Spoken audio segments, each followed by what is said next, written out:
Hi అండి, welcome back to our channel star ma'am vlogs. ఈరోజు మన ఛానల్లో బరువు తగ్గటానికి కాల్షియం, ఐరన్ రిచ్, అలాగే మనకు ఎన్నో ప్రోటీన్స్, విటమిన్స్, హెల్తీగా ఉండే ఈ తప్లెంట్ను మీతోటి షేర్ చేస్తున్నాను. ఇది రాగి తప్లెంట్ అండి. సో ఈ తప్లెంట్ తినటం వలన బరువు తగ్గటంతో పాటు కాల్షియం, ఐరన్ అనేది అందుతుంది. అలాగే ఎన్నో పోషకాలు కూడా మనకు అందుతాయి. సో దీనికోసం ఒక బౌల్లో సన్నగా తురిమిన సొరకాయ వల్ల చాలా లాభాలు ఉన్నాయండి. బరువు తగ్గటంతో పాటు మనకు ఎన్నో లాభాలు ఉన్నాయి, ఒక వీడియోలో చెప్పాను. సో సొరకాయ ఈ సమ్మర్లో తీసుకోవటం వలన వాటర్ కూడా మనకు కావాల్సినంత అందుతుంది. అలాగే ఒక ఉల్లిపాయని చిన్న ముక్కలుగా కట్ చేసుకొని, ఉల్లిపాయ ముక్కలు, చిన్న అల్లం ముక్కలు, కరివేపాకు కూడా సన్న ముక్కలుగా కట్ చేసుకొని, కరివేపాకు, కొత్తిమీర సన్న ముక్కలుగా కట్ చేసుకొని, కొత్తిమీర, ఒక క్యారెట్ తురుము.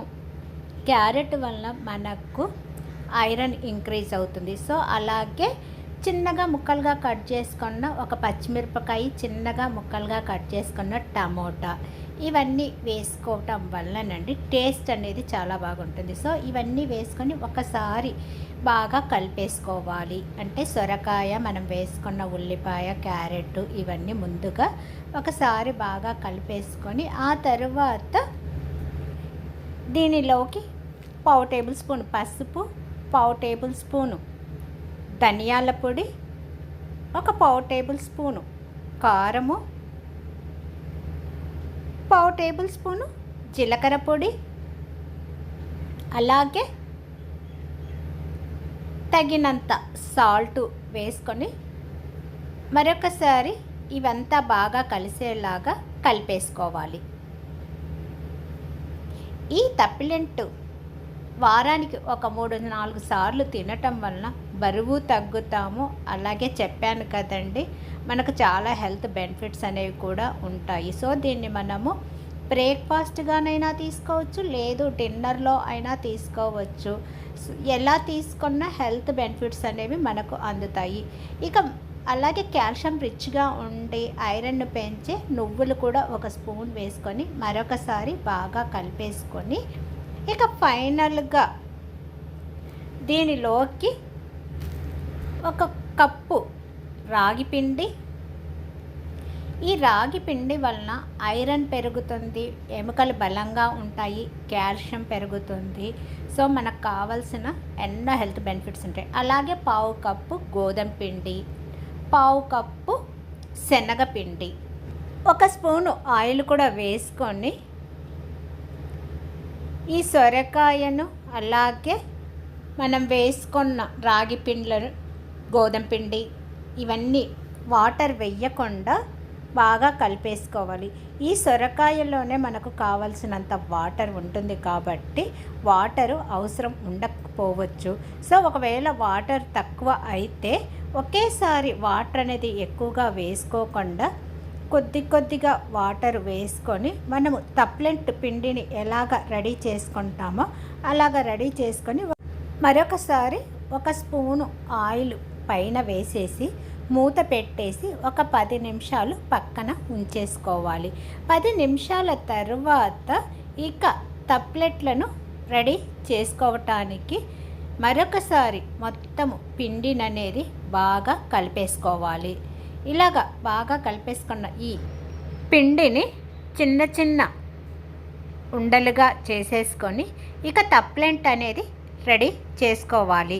సో ఈ తప్లెంట్ చెయ్యటానికి మనము జొన్న పిండితో ఎలాగ తప్లెంట్లు చేస్తామో అలాగే ఒక తడి క్లాత్ని తీసుకొని, ఆ తడి క్లాత్ మీద మనము తీసుకున్న ఈ రాగి పిండి ముద్దను కావలసినంత సైజులో, మరీ పలుచగా కాకుండా మరీ మందంగా కాకుండా చేయితో ఒత్తుకొనేసి, ఆ తర్వాత ఒకవేళ మీకు ఇది స్ప్రెడ్ అవ్వట్లేదు అనుకుంటే కొద్దిగా వాటర్ను చేతికి అప్లై చేసుకొని ఈ తప్లెంట్ను ఒత్తుకుంటే సరిపోతుంది. మరీ తడి ఎక్కువ చేసుకుంటే తప్లెంట్ అనేది విరిగిపోతుంది.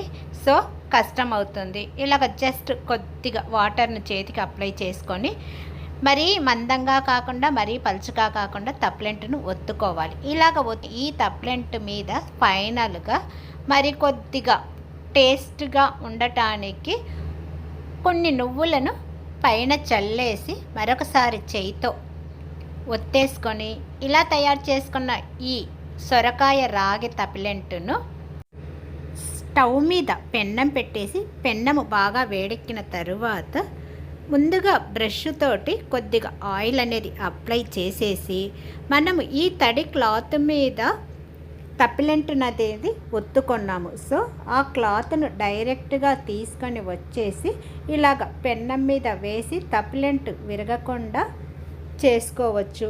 లేదు అనుకుంటే చేయితోటి తీసైనా వేసుకోవచ్చు. సో నేనైతే ఈ మెథడే యూజ్ చేస్తాను. ఇలాగా వేసుకున్న ఈ తప్లెంట్లు ఒకవైపు కాలిన తరువాత రెండవ వైపుకు టర్న్ చేసేసుకొని బ్రష్ తోటే ఆయిల్ అనేది అప్లై చేసుకోవాలి. ఒకవేళ మీకు ఇంకా ఎక్కువ టేస్ట్ కావాలి అంటే ఆయిల్ అనేది రెండు వైపులా వేసుకొని ఈ తప్లెంట్ చుట్టూ కూడా వేసుకొని తప్లెంట్ను కాల్చుకోవచ్చు. బరువు తగ్గాలి అనుకునే వాళ్ళు ఆయిల్ను ఎక్కువ వేసుకోకుండా ఇలాగ బ్రష్ తోటి అప్లై చేసుకుంటే సరిపోతుంది. సో ఇలాగ రాగి సొరకాయతోటి తప్లెంట్లు తయారు చేసుకొని వారానికి ఒక 3-4 సార్లు తినటం వలన బరువు తగ్గుతాము, కాల్షియం అందుతుంది, ఐరన్ అందుతుంది, ఎముకలు కూడా బలంగా తయారవుతాయి. ఇకనండి ఇలాగ మనం తయారు చేసుకున్న ఈ సొరకాయ రాగిపిండి తప్లెంట్లను అన్నీ కూడా ముందుగా తడి క్లాత్ మీద చిన్న ముద్ద తీసుకొని అదంతా ఒత్తుకోవాలి. ఇలా ఒత్తుకున్న దీనిని కాలిన పెన్నం మీద కొద్దిగా ఆయిల్ బ్రష్ తోటి అప్లై చేసేసి ఇది డైరెక్ట్గా వేసి ఆ తర్వాత రెండు వైపులా బ్రష్ తోటి ఆయిల్ అనేది అప్లై చేసేసి రెండు వైపులా ఎర్రగా కాలేలాగా కాల్ చేసుకోవాలి. సో ఇలాగ తయారు చేసుకున్న ఈ తప్లెంట్లను ఏదైనా సరే పచ్చడిలో కానీ సాస్లో కానీ తింటే ఆహా ఆ రుచే వేరు. ఓకే ఫ్రెండ్స్, నెక్స్ట్ వీడియోలో కలుస్తాను. అంతవరకు సెలవు. నేను మీ స్టార్ మామ్ను. బాయ్ అండి.